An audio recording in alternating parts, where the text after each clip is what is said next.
Glória a Deus. Queridos, paz seja convosco, a paz do Senhor Jesus Cristo, né? E nós estamos tão felizes com Deus, Deus maravilhoso. Queremos hoje iniciar, pela bondade de Deus, o tema chamado Uma Igreja de Discípulos. É uma proposta não nossa, mas ela é bíblica, que a igreja do Senhor não são denominações e nem são aquele montão de gente descompromissada, ouvintes casuais que vêm buscar bênção, mas a igreja mesmo são aqueles que são discípulos, esses que vão ser arrebatados, né? Os mornos e aqueles que apenas frequentam vão ouvir do Senhor: apartai-vos de mim que não te conheço. Então não é que exista aos olhos do Senhor várias igrejas, não, só existe uma igreja. E muitos falam assim: existe uma igreja dentro da igreja. Não, só existe uma igreja. Dentro da igreja existe uma igreja. Não, para o Senhor, igreja, os chamados para fora são os discípulos, são aqueles que têm um compromisso com o Senhor pela graça por toda a vida. E nós queremos, pela graça de Deus, amados, criar essa consciência que se uma pessoa não quer ser discípulo, ela só quer ser um seguidor ou um frequentador, os perigos espirituais que ela corre, e que não é o nosso interesse gerar seguidores, porque não é bíblico. Olha o que diz aqui em Mateus 28, 18. Toda autoridade, Jesus aproximando-se falou e dizendo: toda autoridade me foi dada no céu e na terra. Ide, portanto, fazei discípulos de todas as nações. Ele não diz fazei seguidores, fazei pessoas interessadas em campanhas, em cargos. Ele não diz isso. Ele diz: ide e fazei discípulos.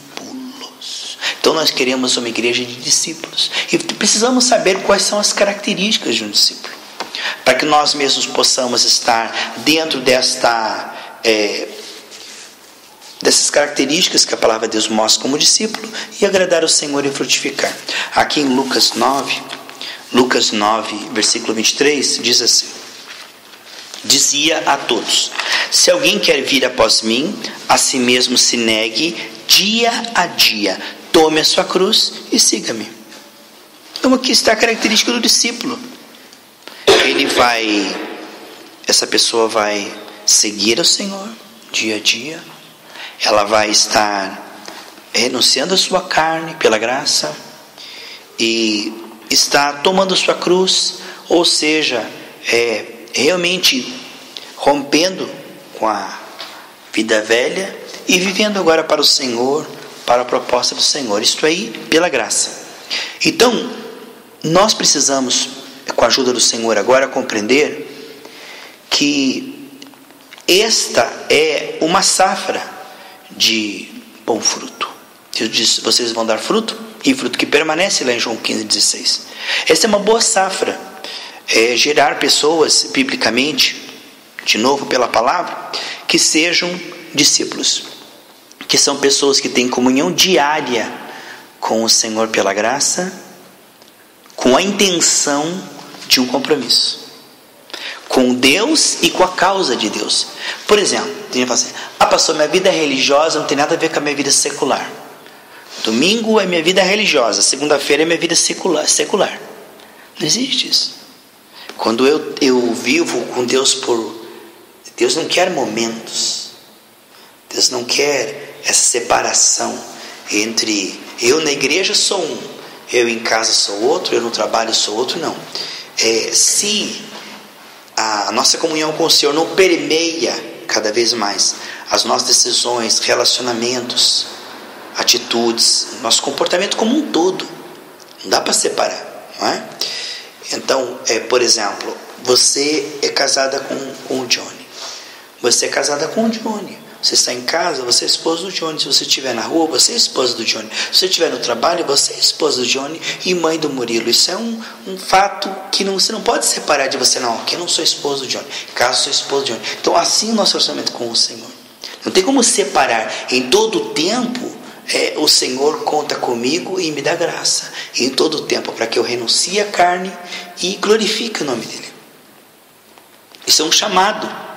Então eu não posso dizer assim, eu vou glorificar a Deus na igreja, mas não vou glorificar a Deus com minhas compras, não vou glorificar a Deus com meus relacionamentos com familiares ímpios, não vou glorificar a Deus com as minhas posturas aí fora da igreja, quer dizer, as minhas escolhas, até mesmo aonde eu vou. Quer dizer, se uma pessoa é discípulo, vai afetar ela um todo, em todo lugar, em todo o tempo, ela é cristã.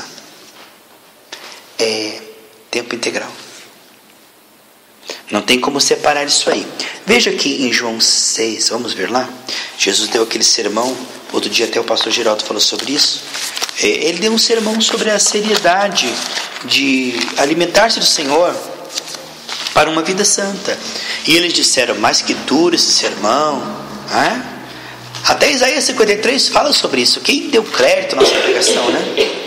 E um dos versículos mais tristes, né, de todo o Novo Testamento é Lucas 18:8, que diz assim, porventura, quando o Filho do Homem vier nas nuvens, achará fé na terra?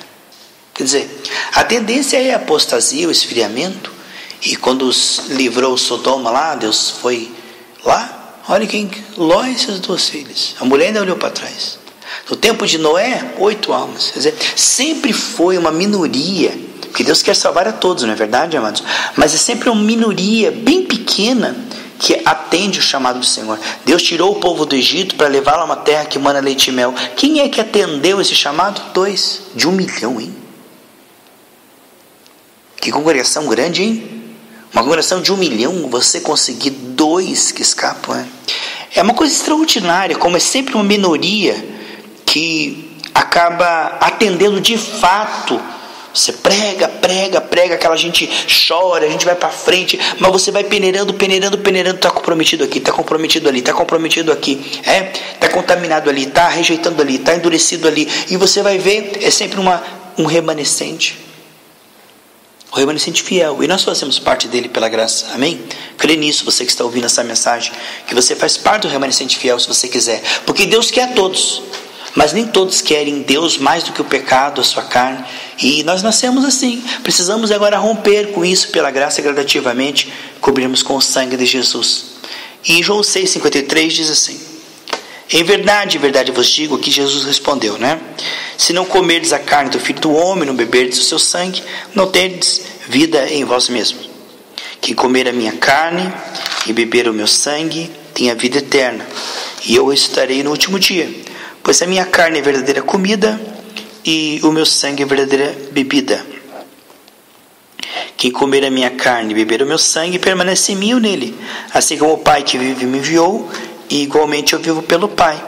Ele estava falando aqui de uma comunhão tão íntima e tão vital, que você dependeria do sangue dele e da carne dele. Eles pensaram que era uma forma literal, né? Que iam comer ele, canibalismo, ou beber o sangue dele, o que era proibido pela lei. Tomar sangue, então eles não entenderam.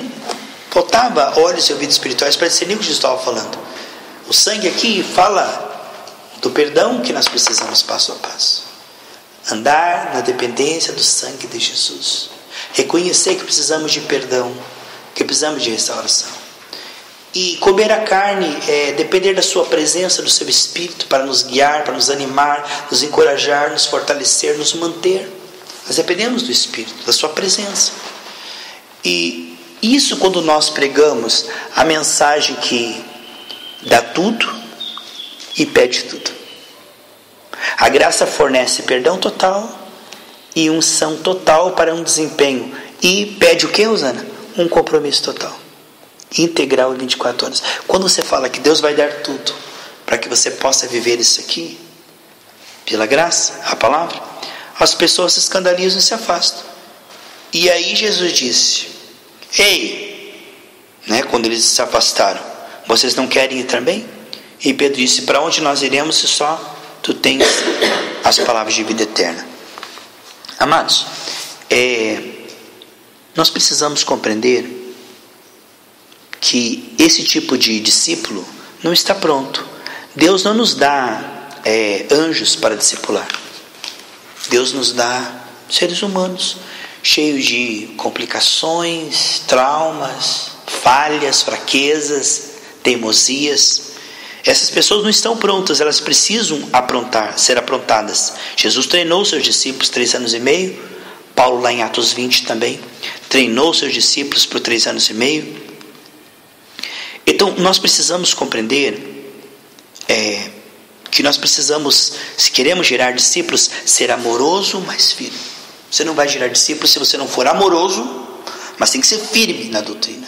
Agora, você não pode ser firme e não ser amoroso. E você não pode ser aquele bonachão que não é firme na doutrina. Aí está a moderação. Se você quer gerar discípulos, você tem que ser amoroso e firme pela graça. Nós vemos lá em Juízes 7:7 que Deus diz assim: olha, Gideão, com esses 300, vai e livra Israel. Havia 32 mil.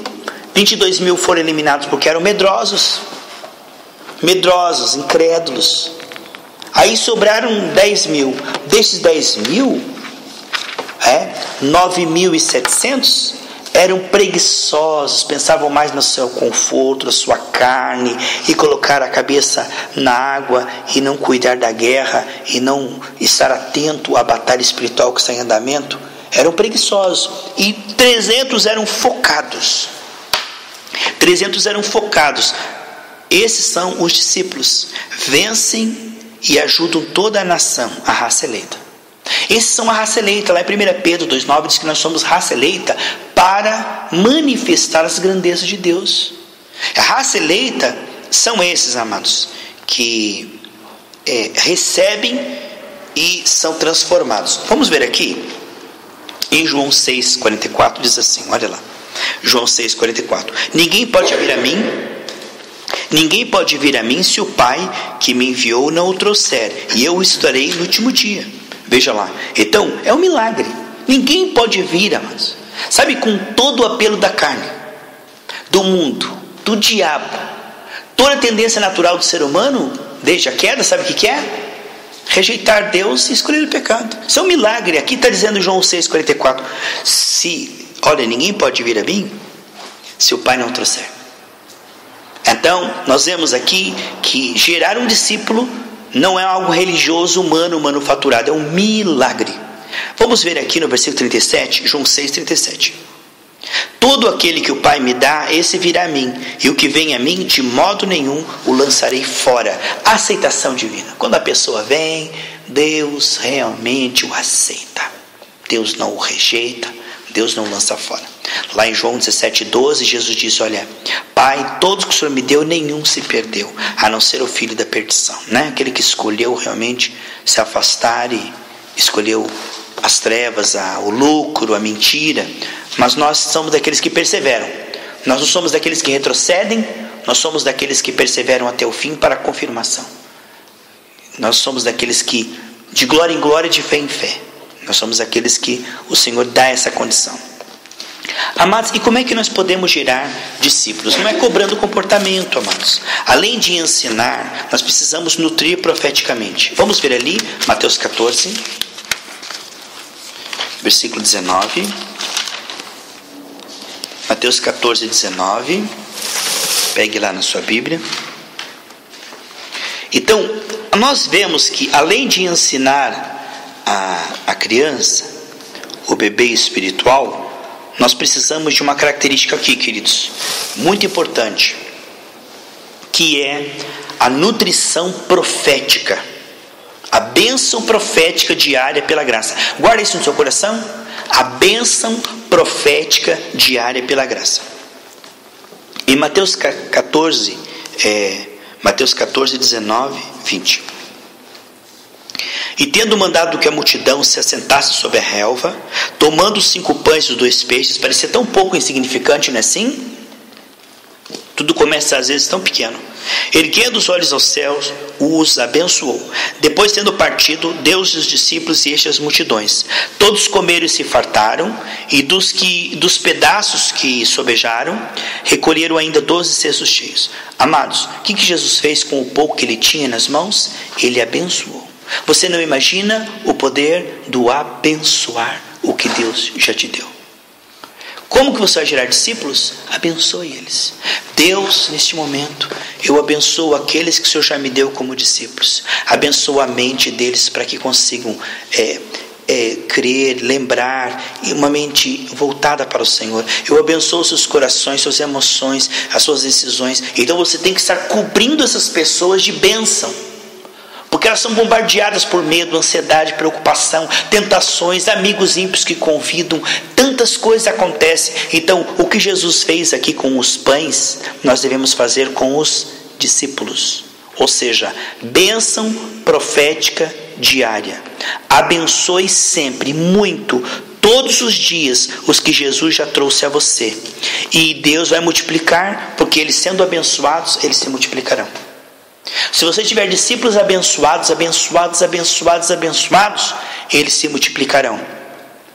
E sabe, aqueles que estão junto com você e junto com Deus, Deus o multiplicará de maneira igual. Sabe por quê? Os que vierem serão gerados igual a esses que estão sendo gerados pela graça.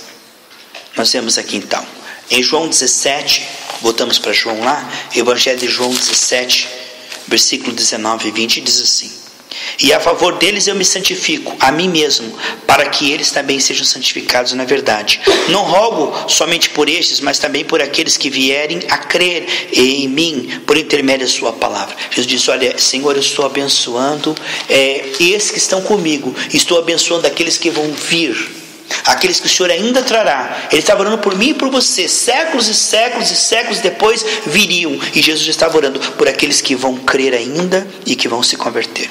O aspecto profético em 1 Coríntios 4:2 diz que o dispenseiro precisa ser fiel. O que é o dispenseiro? Aquele que pega na dispensa do sobrenatural e aplica no natural. O dispenseiro é aquele que está sempre profetizando. Ele toma lá da saúde que está na dispensa, porque Jesus morreu para curar a todos. Ele pega a saúde e diz: Senhor, eu aplico sobre este corpo. Ele pega dos recursos financeiros, espirituais, as riquezas em Cristo Jesus, e ele aplica sobre a vida daquele que está endividado, está desempregado, que está buscando o reino de Deus, sua justiça. O aspecto profético é isto. É essa ponte aonde nós pegamos na dispensa a vitória de Jesus e aplicamos profeticamente. Senhor, eu aplico sobre a minha casa a tua paz, o teu shalom. Eu aplico sobre minha família a unção para que eles se voltem a ti. Então isto é abençoar. Abençoar é profetizar. O que é amaldiçoar? É falar mal. É dizer mal e profetizar o mal. Isso é amaldiçoar. E no caso da profecia, nós estamos aqui, é falar bem, é dizer bem, é tirar o bem que está em Jesus, que venceu na cruz por nós. Aquilo que ele venceu na cruz por nós, nós aplicamos e bombardeamos em cima disso aí. Amados, vemos então que não podemos ser conformados. Lá em Romanos 12, 1-2 diz: não vos conformeis com este mundo. Este mundo está no maligno. Nós vemos em todo lugar efeitos da queda. Onde Jesus ia, ele não se conformava. Ele via um cego, ele aplicava a cura nas vistas deles. Ele via um aleijado, ele aplicava a cura. Ele via uma pessoa triste, ele consolava. Ele via uma pessoa cegada pelo pecado, pela religião, ele ia lá e falava a verdade com amor. O que nós vemos é isto. É uma semeadura profética, é profecia, é bênção. A Bíblia diz em Zacarias 4:7 que a cidade de Deus seria edificada dizendo: graça, graça a ela. O que nós estamos vendo aqui é um caráter profético. Como é que a cidade seria edificada, amados? Não por força, não por violência, mas dizendo: graça, graça a ela. Isto é, um caráter profético. Em Isaías 62, versículo 1 e 2 diz: eu não estarei em silêncio, mas não fique em silêncio diante de Deus. Ou seja, não fique distraído, dizendo, acomodado, conformado com aquilo que você vê que está fora da palavra. Tem aquele familiar que está indo para as drogas, aquela pessoa está cada vez mais revoltada, aquela pessoa está cada vez mais endividada, doente, longe de Deus. Diz Isaías 62, eu não me calarei até que ponha a cidade ornamentada, a Israel, como glória sobre a terra. Aqui nós vemos uma batalha espiritual em andamento, e o Senhor pedindo para nós orarmos, intercedermos, abençoarmos, profetizarmos sobre o vale de ossos secos, certo? Então em 1 Samuel 12, 23 diz: quanto a mim, longe de mim que eu peque contra o Senhor, deixando de orar por vocês. Em Jeremias 10, 21 diz assim: sabe por que as ovelhas estão se desviando, se afastando, enfraquecendo, se mundanizando? Porque os sacerdotes não estão buscando a face de Deus. Ou seja, não estão fazendo essa ponte né, de falar com Deus sobre as suas ovelhas e profetizar a palavra de Deus sobre as suas ovelhas. Não há um caráter de oração, jejum e profecia. Esta é uma parte de alimentação. Jesus disse em Mateus 24, amados, que bem-aventurado aquele, quando ele vier, achar alimentando o seu povo. Do que nós alimentamos nosso povo? No Espírito, amados. As sementes proféticas que se transformam em fruto são o caráter profético. Como é que você vai gerar discípulos? Não é só ensinando. Se você ficar assim, só ensinando, crendo apenas no ensino, sabe o que acontece? Você está falando, o irmão está ali no banco preocupado, angustiado, distraído, com fome, pensando depois do culto, crente girafa. Se você não preparar o coração da pessoa e pensar que você vai ensiná-la, ela não vai conseguir entender, ela não vai conseguir praticar, ela não vai ter ânimo. Então, junto com a palavra, é preciso que nós tenhamos o quê? A assistência, a liberação do Espírito, certo? Então é muito importante você orar por quem você prega, você interceder por quem você prega, você estar ali abençoando aquela pessoa. Lembre-se que quando Deus queria livrar a nação, Deus disse para Ezequiel: durma tantos dias de um lado do seu corpo sobre isto. Ou seja, ele estaria gerando ali, né? Estaria gerando profeticamente. Assim, quando aquela criança morreu, Elias colocou a boca com a boca, os olhos com os olhos, esquentou o corpo daquela criança. O que nós temos que ver é um envolvimento espiritual. Se nós queremos aquecer as pessoas, nós precisamos estar abençoando elas, lembrando delas sempre. Paulo diz: eu lembro de vocês sempre nas minhas orações. Estou todos os dias intercedendo por vocês, não é? Então vemos aqui Mateus 24, para nós concluirmos, diz assim, versículo 46. 45, 46. Quem é, pois, o servo fiel e prudente, a quem o Senhor confiou os seus conservos, para dar sustento a seu tempo? Bem-aventurado aquele servo a quem o seu Senhor, quando vier, achar fazendo assim. Em verdade vos digo que confiará todos os seus bens, certo? Aqui o Senhor nos confia os conservos, que são servos dele, né? Para que nós o abençoemos, o alimentemos. O que Jesus fez para alimentar o povo? Ele abençoou o alimento, certo, queridos? Precisamos aprender o poder que está em abençoar. O poder que está em abençoar. Esse cabelo, unha aqui, eu vou passar, meu Deus, não ajeita. Senhor, abençoa meu cabelo, abençoa. Vai abençoando teu cabelo para ver se ele não ajeita melhor. Vai abençoando. Você não imagina o poder do fluir do Espírito Santo que está em você abençoar a criança, abençoar o teu salário. Essa merreca não vai dar nem para 15 dias. Você está amaldiçoando o seu salário. Amaldiçoa o corpo, porque esse corpo está horrível. Abençoa o meu corpo para estar cada vez mais saudável, estar cada vez mais jovem e fortalecido, certo? Esse é um aspecto de fé, porque a fé sem obras ela é morta. O que a fé se transforma em profecia. Essa é a fé que dá fruto. Porque como a fé vai dar fruto, amados? Profetizando as sementes com perseverança. Diz lá em Gálatas 6:9 que teremos uma grande colheita se não pararmos de semear e não desanimarmos, amém? Em nome de Jesus.